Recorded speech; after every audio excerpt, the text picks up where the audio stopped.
Hey everybody, it's the enemy of the state, Night Watch Nate. So how about that World Economic Forum meeting down there in Davos? Sure seems to be blowing up all over the internet. I read this one article talking about this Javier Milei guy, the Argentinian president. Argentinian Trump, he's been called. And so I was kind of poking fun at the guy. You know, I've put out videos in the past talking about how, you know, in my opinion, he's just another one of these hand-picked populists, which get everybody deceived, thinking, convincing them all that they actually still have a choice when all their leaders are still being handpicked by the same globalist interests, like the WEF, right? I mean, so he flies coach, right? That's what sets this guy apart. So yeah, sure, he's going down there, flying down to Davos to get his marching orders from the World Economic Forum elite, but he's flying coach this time, so he's one of us, right, guys? He flies coach, and that's all it takes. This kind of like surface level, superficial virtue signaling to convince everybody on the right, apparently, that somebody's the real deal. And, you know, it helps that they tell you everything you want to hear. And that's what I just put out today. I mean, if this guy was such a threat, Milei was such a threat to the World Economic Forum, why did they invite him to speak there in Davos? I mean, does anybody, like, think, like, past the late, you know, yesterday's trending hashtags on Twitter? I know they don't really use hashtags anymore, do they? They just have like trending topics. And that's how much mind control is in these mockingbird media platforms like Twitter, X, so that they can just keep everybody focused on the bobbleheads and the shiny objects, right? Little trinkets that are dangled in front of their faces each week, day by day. And that's all we need to know about what's going on in the world, right? That's all we need to know about who's really in control, about who really makes the decisions in policy within all of our governments that have already been captured long ago, kids. Sorry to break it to you, but I'm Mr. Reality Check lately, I guess. And I know it steps on a lot of toes, and that's okay. I mean, I just lost a couple more subs for whatever I said the last time in a video. I can't even keep track anymore because apparently everybody's so hypersensitive about everything you say, especially anything to do that might knock off one of their idols. Yeah, they're political golden calves, right? Orange calves, maybe. But yeah, this Javier Milei guy, so he has a speech, that's what I was going to mention before I lost track. I read this article that his speech about, you know, anti-socialism and all this stuff, his speech before the WEF broke the internet. This one article was entitled. And like I said, if he was such a threat to the policies of the WEF, right? Why do they invite him over to speak there, right? Like a keynote speaker, right? They're so afraid of what he might say that will be plastered all over the internet. Why would they give him a stage to spout off in the first place? Maybe, I'm just putting on my little thinking cap here, I often do. Maybe he's part of the controlled opposition, left-right paradigm, Hegelian dialectic that they're trying to herd the world into right now.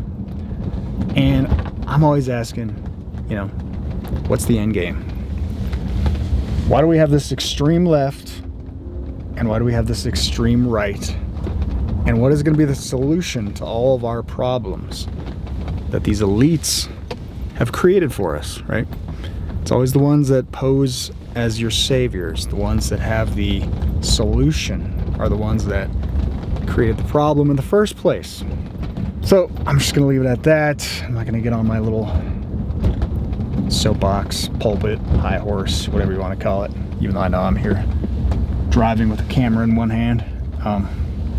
Yeah, somebody asked me in a previous video, they're like, wow, how did you film that? Did you have somebody, did you have a person filming in the car with you? It's like, nope, I'm this skilled after years of doing this, folks.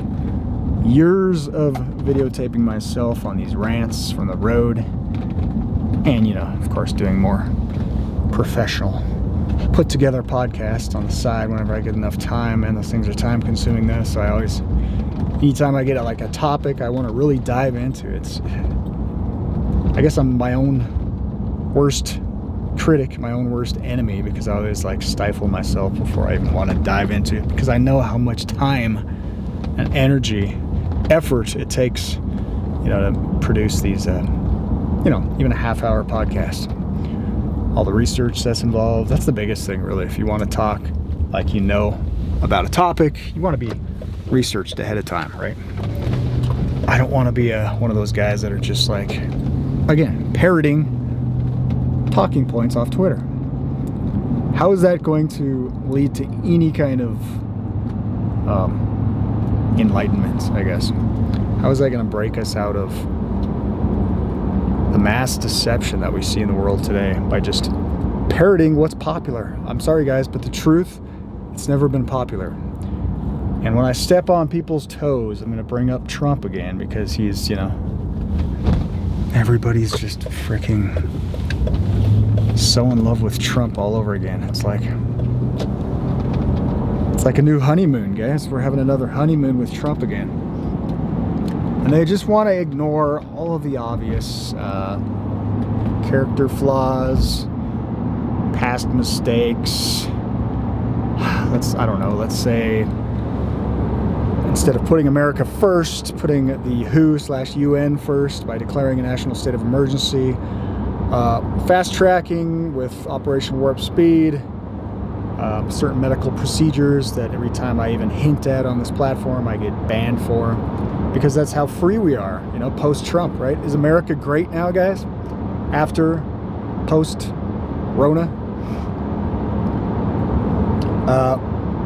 Yeah, a lot of the same people that criticize everything that came from the last few years just kind of wink at, turn the other way, turn their back on, don't want to look at, start throwing stones as soon as you raise your voice about the guy who led the charge in the first place. The Teflon Don, the one that nobody can question. I just found this video recently, and it kind of surprised me. In a way it didn't, because I know it was Ron Paul, and it was in 2016. And wouldn't you know it, even Ron Paul, the gold standard of libertarianism, you know, libertarianism has been trending on Twitter this past week. I think people are trying to associate Milei and even Vivek as a libertarian, right? So here's your little hopium for the alt-right, your next lineup of prepackaged candidates. And Ron Paul back in 2016 was basically saying, and you can almost hear the anger in his voice. Could you imagine being somebody like Ron Paul, who spent your lifetime, I think he was in office for like, man, what was it, 7 terms or something like that? I might be wrong, but decades, you know, since the 70s, you know, Ron Paul. He ran for Libertarian president, if you didn't know that, back in the late 70s, I think it was. Good evening once again. Ron Paul is the Libertarian Party's candidate for President of the United States. He's joining us this evening to talk about his campaign. He was also a member of Congress for 4 terms, Republican from Houston, Texas, and a member of the Banking Committee while he was in the House. He served as the House sponsor of the U.S. Gold Commission, co-author of its Minority Report. He's a founder of the Council for Monetary Reform. He was chairman of the Committee to Abolish the Fed, editor and publisher of the Ron Paul Investment Letter, and is a practicing physician. Welcome. Thank you. Nice to be here. We invite your calls as always, so please do join us to talk about this campaign year. Mr. Paul, what is your message? Our message basically is that government is too big, and government's role should be different than the role it's performing today. It should be much closer to what was intended by the founders of the country, and it should conform with the Constitution. The role of government ought to be for the protection of liberty, not for the intrusion in our private lives, not for the intrusion in economic affairs, and not to intrude in the internal affairs of other nations. Both of the other parties, both the Republicans and Democrats, have accepted a different role for government, quite contrary to what was intended by the Constitution.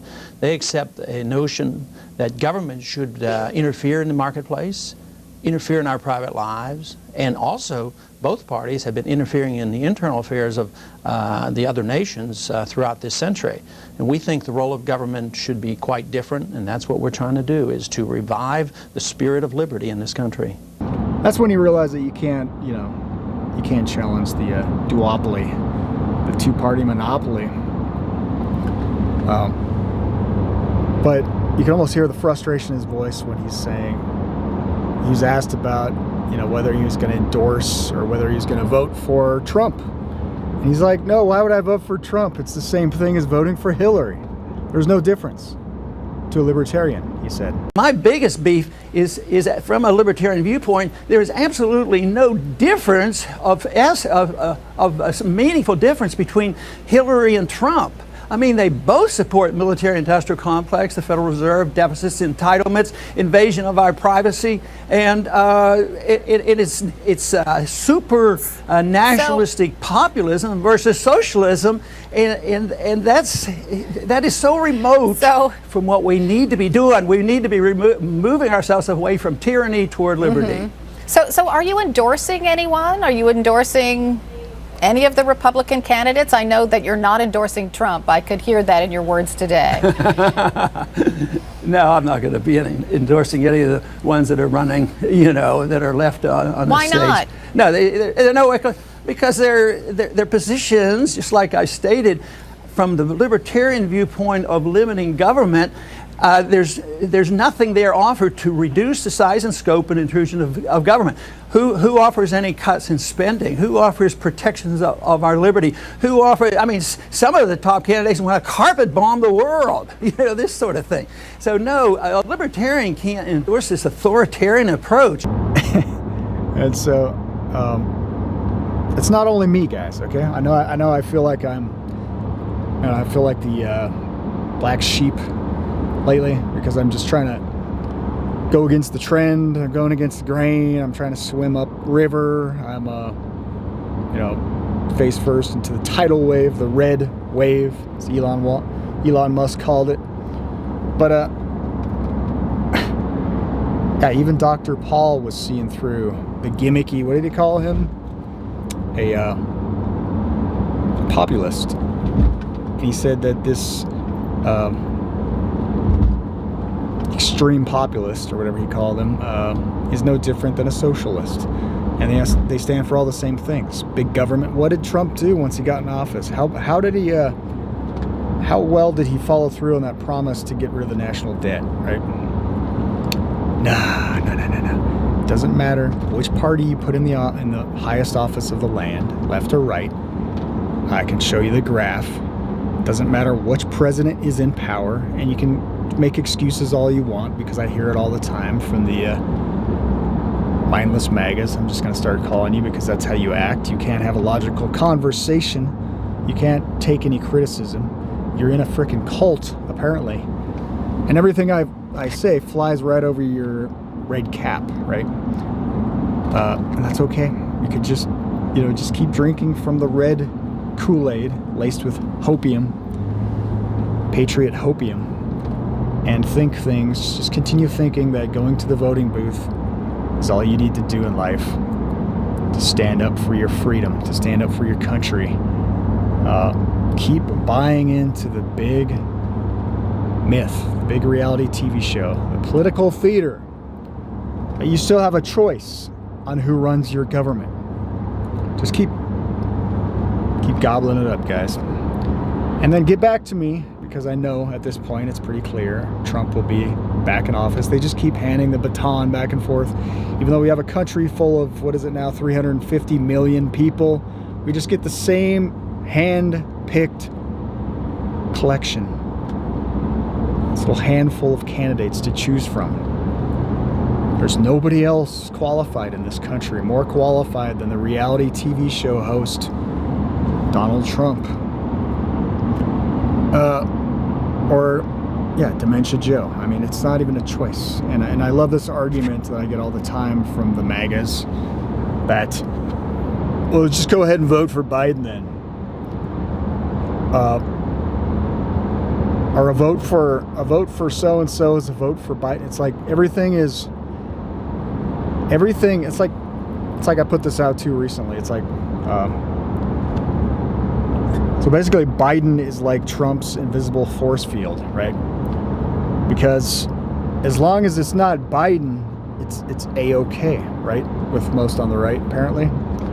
And so all you got to do is evoke the dreaded name of Dark Brandon to excuse away any of the unseemly behavior. All the swamp critters, remember that Trump surrounded himself with in his cabinet. He used to praise Nikki Haley. The Nikki Haley campaign just recently put that video out of all the times that Trump was praising UN Ambassador Haley. I like Nikki Haley. Nikki Haley. You negotiating? I think Nikki's going to do a good job. Great job. And I want to also thank your former governor, Nikki Haley, who's doing an awfully good job for us.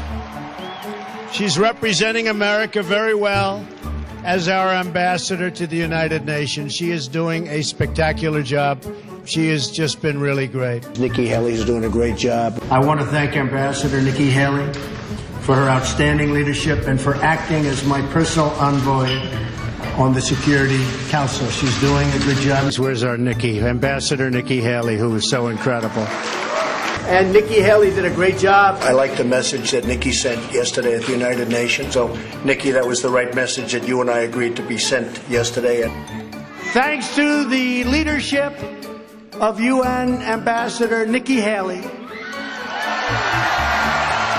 we've reduced the United Nations spending by $1.3 billion, saving U.S. taxpayers $350 million. I want to express my deep gratitude to Ambassador Haley for her outstanding leadership. Nikki Haley, Ambassador to the United Nations, has been very special to me. She's done an incredible job. She's a fantastic person, very importantly, but she also is somebody that gets it. Nikki Haley, Ambassador, she's doing fantastically well. Nikki Haley, so many people have such respect for the job you're doing, and on behalf of the United States, I'd like to toast you, and I'd like to toast the United Nations. Thank you very much. Oh, but now they're all arch enemies, right? Yeah, it's not just more controlled opposition within controlled opposition. It's not all just staged. It's not all just a big play for your consumption, right? Dumbed down American population out there, right? Just keep on watching your, your sports, and keep eating your poison, toxic food. Keep drinking your beer that Bill Gates is trying to prop up right now by buying into Bud Light, Heineken. Keep taking your drugs. Everybody needs some kind of a way to tune out, don't they? Tune out from the ugly reality that they're living in this nightmare. This technocratic nightmare, which we're living in the system called a dumbocracy, dumbassocracy, I like to call it. Even though it was meant to be a republic, but yeah, everybody, and I mean everybody, Trump included, everybody in politics always has to refer to it as a democracy because they don't want you to think of your rights under a republic. Individual rights, right? Not this collectivist groupthink, the majority always wins kind of mentality of rights that can be easily at any moment stripped away as long as they poke and prod the masses to be afraid enough to be on board with something like, I don't know, infringing upon the rights of their neighbors, seeing each other as terrorists, which is what the whole controlled left-right paradigm does. Indoctrinates everybody to see each other as the biggest threat out there, when in reality, the biggest threat out there are people that could give a damn less about left or right. They're all about power. They're all about capturing your government and the regulatory bodies within your government, like RFK Jr., he's the only one that I've heard mention that, how these massive corporations have seized governments and seized different agencies within our government. And so if you work at NIH and you work, NIH is now the biggest incubator for new pharmaceutical drugs. If you have the good fortune to work on one of the drugs that hits the jackpot, you now have margin rights for the patent, and you can get $150,000 a year for life. The scientists who are supposed to be protecting public health are collecting royalties from a pharmaceutical company that's paying for their house, their boat, their children's education, their retirement accounts. And they have very, very little incentive to look for problems with that drug, which is their job. And so we need to get rid of those. We need to get rid of the revolving doors. I know, how to do this because I've been studying these agencies. I have a PhD in how to unravel corporate capture in the pharmaceutical industry and at those regulatory agencies. And I'm going to take a lot of pleasure in doing that when I get in there. And, people know that I'm going to do that. And that's why you hear these, slanders about me every day in the press, why the press universally, the legacy media is now, is coming at me with such a vengeance.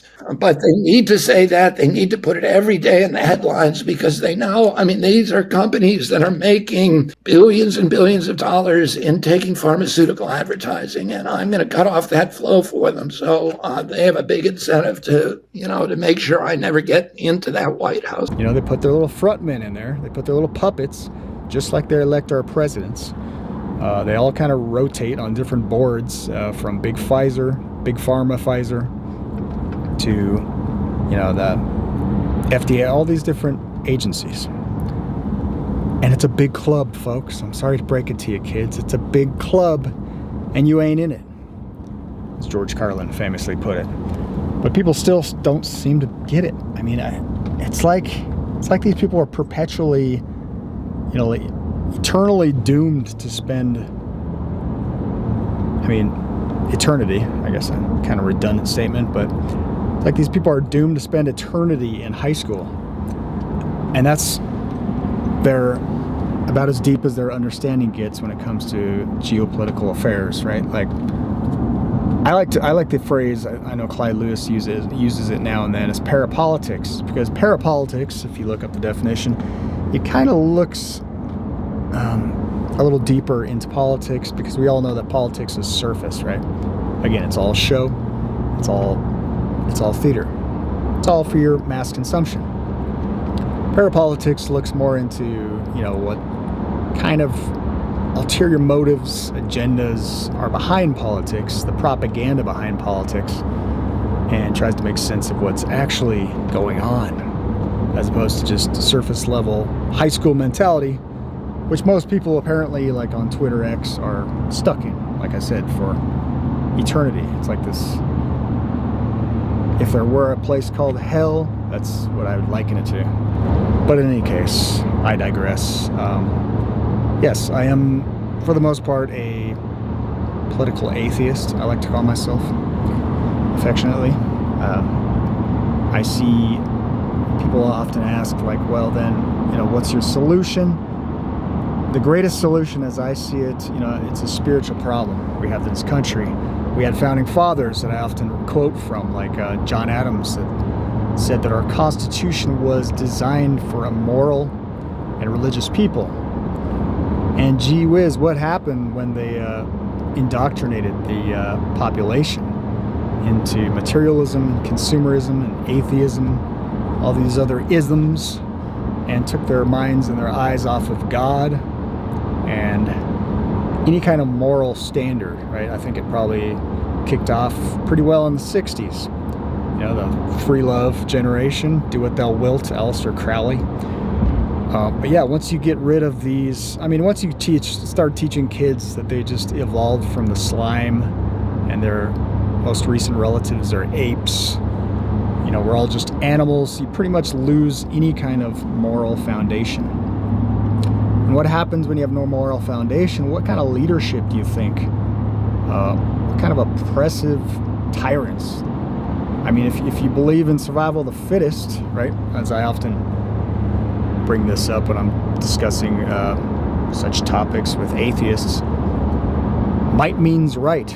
Then you don't have any room to complain. You don't have any ground to stand on. And that's the big irony I see from the left, is that they're all about, like justice, social justice, equality, protecting this and that precious little minority group from oppression, from systematic racism in the police force, and all this stuff. We don't really have any moral ground on to stand on if you're going to buy into the Darwinistic view of the world that tells you that, everything, it's the strongest that survive, that go on to breed, right? If you're weak, then you die off, and it's for the betterment of the species, right? Better genes, folks, better genes. Aren't we all evolving into gods? Isn't that what a lot of these transhumanists, like the godless Elon Musk, believe in? That they will one day, as the serpent promised Eve in the garden, ye shall be as gods, ye shall not die. Your eyes will be opened, you will know all things like God, good and evil. And these people are definitely people that have seized control of all the governments of the world and all the power, all the money printing. These people that are on top of the dung pile are definitely leaning towards the evil, aren't they? It seems like, and that's because you have to be if you want to be on top in this world, because Christ himself was offered all the kingdoms of the world when he was tempted in the desert. And guess what? He just had that one little clause in the contract that said, yeah, you have to kind of bow down and worship me, though, because I am the God of this world currently. So said Satan. And so why do you think all of these people, and why would you ever think somebody like Elon Musk, who they often tout as the richest man in the world, which he isn't, but he's still up there.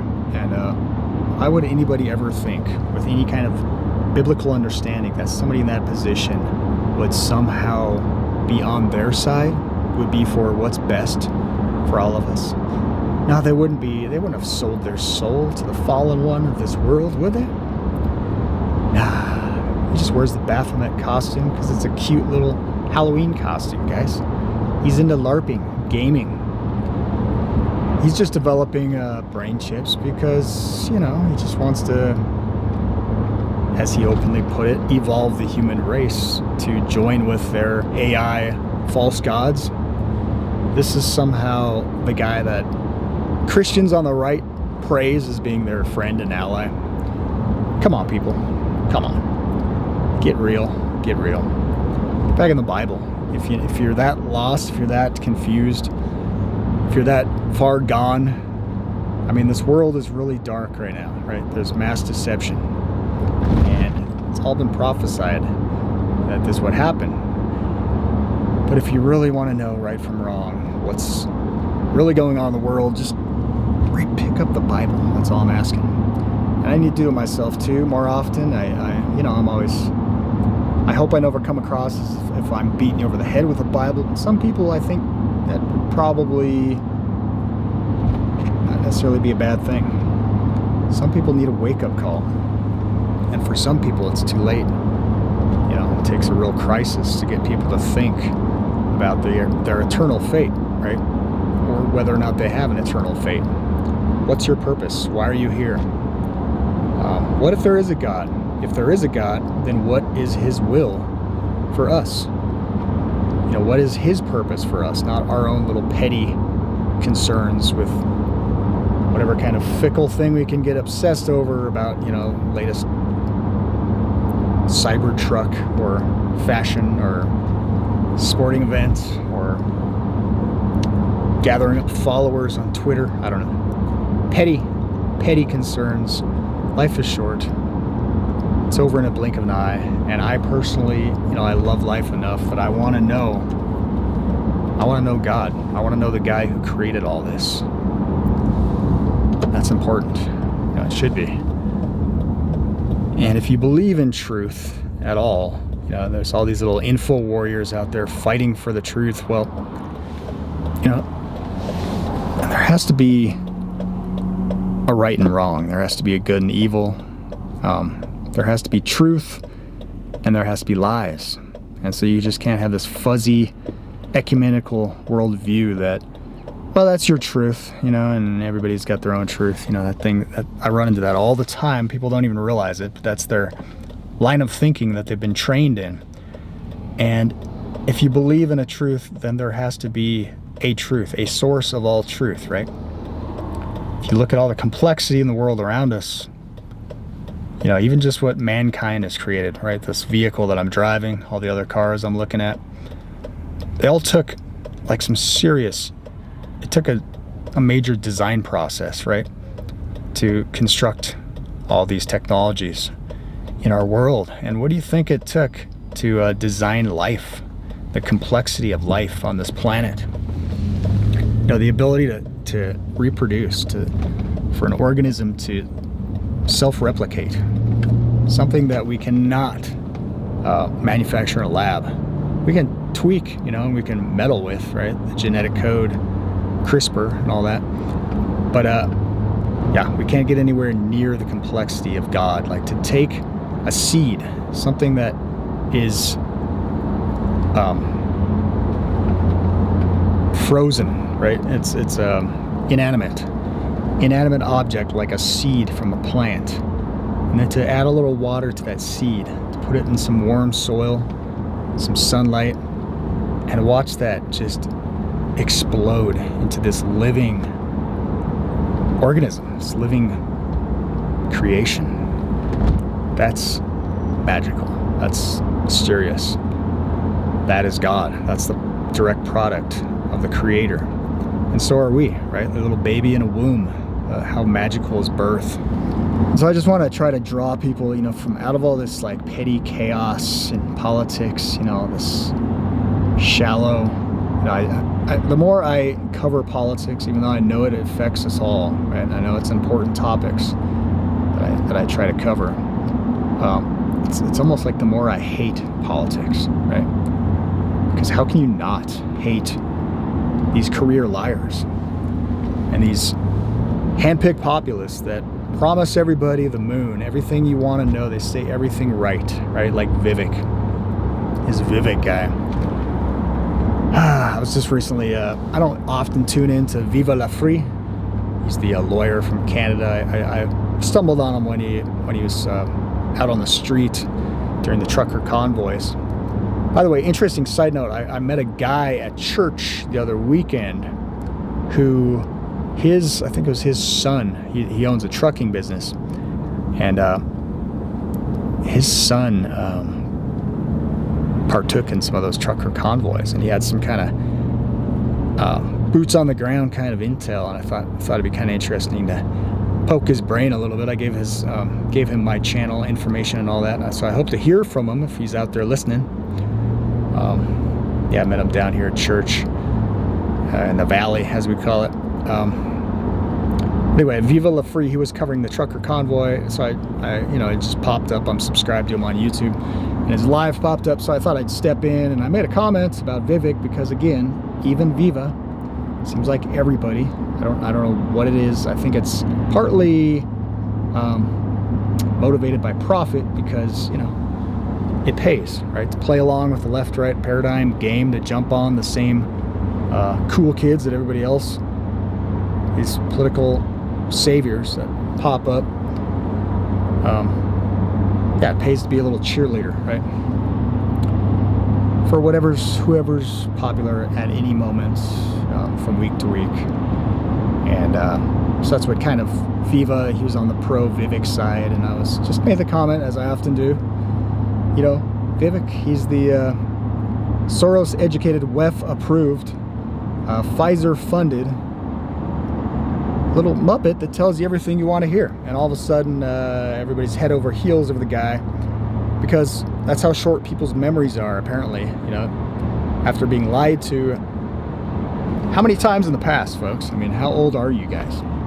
Again, are you stuck in high school? You know, is this another little crush that you have on a cute girl? Or are we going to take this seriously and look to our past and how we've been deceived in the past and how we've been lied to in the past, and realizing our enemies have unlimited funds at their disposal, AI technology, Google search, trending, why do you think they got everybody on social media? So they could monitor you like a little lab rat to know where everybody's at, so they can supply you with, supply and supply you with a product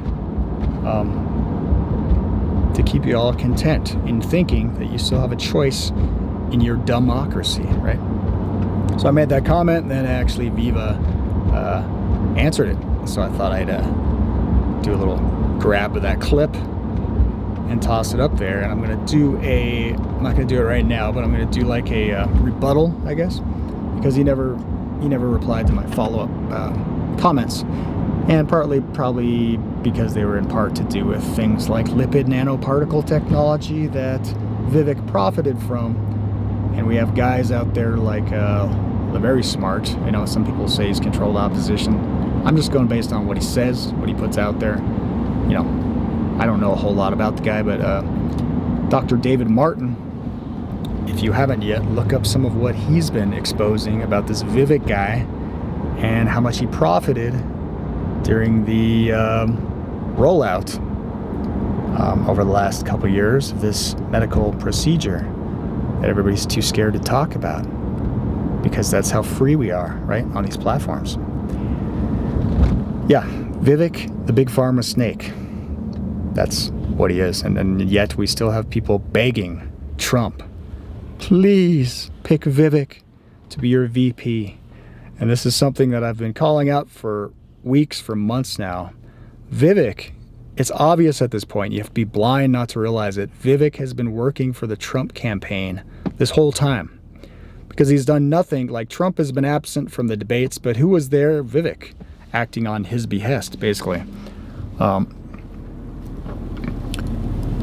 Doing nothing but attacking all the other candidates, driving this wedge between them and the MAGAs, between Trump and the other candidates, while being the one sole guy who would stand up, brave enough to raise his hand first, right, when asked whether or not they'd endorse Trump as president, as candidate of the Republican Party, if he so won the nomination. And then what happens as soon as the very first caucus in Iowa? I guess Iowa just decides for the whole nation now, right, who our candidates are. This is how pathetic, this is how prescriptive, this is how controlled our elections have become. We're already down to 3 candidates, guys, after one state voted. I remember, anyway, let me finish that. Vivek, after that first caucus, Trump obviously had a massive landslide victory. Vivek drops out and says, okay, race is over, guys. Trump won it after one state votes. And then, of course, like a little freaking slimy Lion Ted, classic Lion Ted. Lion Ted comes out and says, yep, race is over, guys. I'm endorsing Trump. And I think that you guys may have seen some of the rally that we had, and the response was overwhelming. And I think it's very clear who the Republican primary electorate is saying that they want to be their nominee. I ran to be that person. They sent me a very positive message, but the very positive message they sent to all of us is that Donald Trump needs to be the nominee of this party. And I think Ron DeSantis and Nikki Haley would actually at this point do this country and this party a service by stepping aside to make sure that we're focused on not only nominating Donald Trump, but getting this country back and reviving those founding revolutionary ideals. And I think we do live in that 1776 moment right now. We need to win. You're calling on Nikki Haley and Ron DeSantis to drop out right now. I am. And I do think that would be healthy for this country. And I think that, you know what, especially Ron DeSantis, at least of the two of them, will have an important role to play in the future of this country and leading this nation. I do believe that. But I think that the right thing to do right now is the people of this country, through the Iowa caucus, it's the most grassroots process I've seen. I personally did over 390 events, built great relationships and goodwill, but the message they sent was clear. I think it's time to actually make sure we elect the right president, put America first, take the America First agenda to the next level. And you know what? America First, it's not even about Trump. It didn't start in 2016. That's right. It started in 1776. You're right. Well, Sean, it's great to be with you. Listen, last night was decisive. It was a dominating victory for Donald Trump. I got to say, there's no place like the Iowa caucuses. I know it intimately. The men and women of Iowa, they take their responsibility incredibly seriously. They scrutinize the candidates. It's an amazing process, and I'm a big believer in letting democracy play out. Well, last night it played out, and I got to say, Trump's victory was across the board. He won 51% of the vote. He won 98 of the counties. Congratulations to President Trump on that dominating victory. And at this point, I believe this race is over. So I am proud to endorse Donald Trump for President of the United States. I look forward to supporting him enthusiastically, because I think it's time for the Republican Party to unite, for us to come together. We've got to beat Joe Biden. We've got to beat this disastrous cultural Marxist agenda in the White House. We've got to retake the United States Senate. We've got to hold the House. We got to come together and win. And with the results last night, the people have spoken. It's time to move onward to victory in November. Let's just move on quickly with the process, like these high pressure salesman tactics. That's what we get from these sleazeballs, political con men. But I remember, like I was going to say, I remember campaigning for Ron Paul in 2008 and 2012. And you know what? After Iowa, there's still like, what was there, like 6, 7, at least I think there was, candidates going at it. So it seems like every year, every election, not every year, but every 4 years, every election, the whole political process just gets completely co-opted by the corporate media, and now social media. They create the narrative, they create the candidates, and we all just kind of follow, right? Like good little butt-sniffing sheep. We all just kind of fall in line and say, yep, it's going to be Trump again. Out of 350 million people in this country, yep, Trump's going to be the president again. Yep, that's all we got, guys. It's the only choice we have. He's the only one that can win it. Because we're sheep, and people on the right are just as much NPCs as people on the left. Trust me. I've gotten more flack from the mindless MAGAs, I like to call them, than from lefties. Because it's a little different when you're attacking their idols, right? When you're knocking their idols off the shelves. With a lefty, they're like, yeah, whatever, you're just a right-winger. With somebody on the right, when you're a... I put out this meme, I thought it was pretty good, of Trump the golden calf. I took the drawing from somebody else. I'm not sure who did it, who put it out there first, but I thought it was pretty good. And so basically it says that, and all the MAGAs said with one voice, whoever does not bow down to the golden calf, and that goes on through a list of, you're un-American, you're not a patriot, you're a traitor.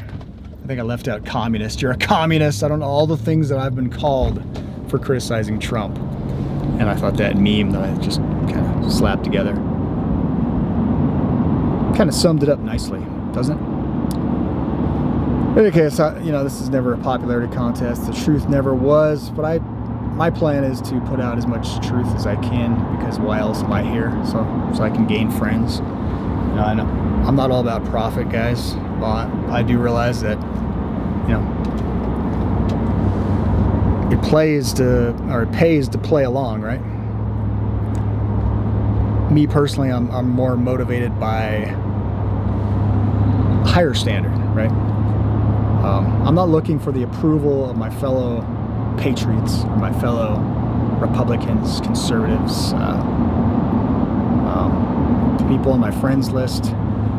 I'm looking for approval from God, ultimately. He is the standard of all truth, and he's the one that I look up to. I don't need these fake, shallow, paper thin comic book superheroes to idolize. God is greater. The earth is his footstool, guys. And he ultimately, God, puts people in power. He elects kings. And in a very interesting way, we do deserve what we get. And trust me, sometimes I have felt just like giving up, I guess, just because it's pointless. You know, people don't even want to listen when you lay out all the facts, right? They don't want to hear it. And so ultimately, you know, all you people out there, that just do what you're told. Follow what's trending on Twitter. Try to fit in with the cool club, right? The cool crowd. Even though you're not in that club, you think you are. All those people will eventually reap what they sow. And it's sad, but in reality, it's hey, God is just. And you kind of deserve it. That's all I'm going to say. In any case, I'm here at my stop. I got to get some discount groceries at the discount grocery store. That's how I roll these days. But God is good. He supplies all of our needs. And just God bless everybody. I know it's been long. I had a lot to say this time. It's been a while since I had a little rant from the road. But I appreciate everybody out there. It's ever since this 2-week strike, I've noticed my video views are about down by 50%. And so if you could watch as much as you want, I'm not saying you have to, but you know, just try to watch as much of my videos as you can. Like the videos. I know that's really hard for some people to click that little like button, but it really helps out. The algorithms, because I swear their algorithms are based on how much return views I get from my subscribers.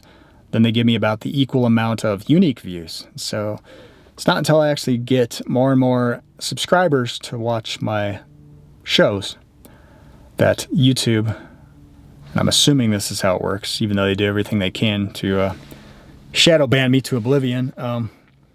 Yeah, the more of you guys, my subscribers, that watch my videos, the more unique viewers I get, and therefore the more potential I have to grow. And that's, you know, after 4 years of doing this, it's pretty measly, right? The amount of unique views that this platform has actually given me. Anyway, God bless everybody. People are looking at me strange in the parking lot, so I better move along before I draw too much attention. I don't want any paparazzis following me around with cameras. Yeah, not quite. Anyway, God bless everybody. I hope you all appreciate that I just say what I believe. I don't care of the consequences, right? Anyway, God bless once again. This is Night Watch Nate. Till next time, I'll see you. Have a great weekend. All right, sign out.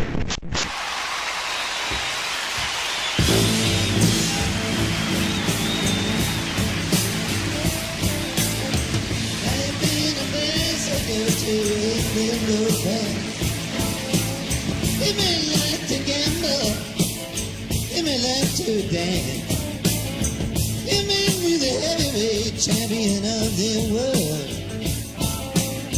You made me a socialite with a long string of pearls, but you'll have to serve somebody. Yes, indeed, serve somebody.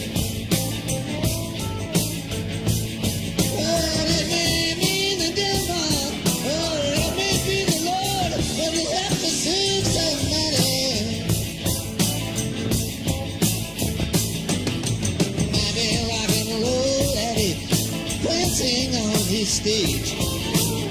Murder drugs in your pocket, women in a cage. You may be some businessman or some high-degree thief. They may call you doctor, they may call you chief, but you'll have to serve somebody.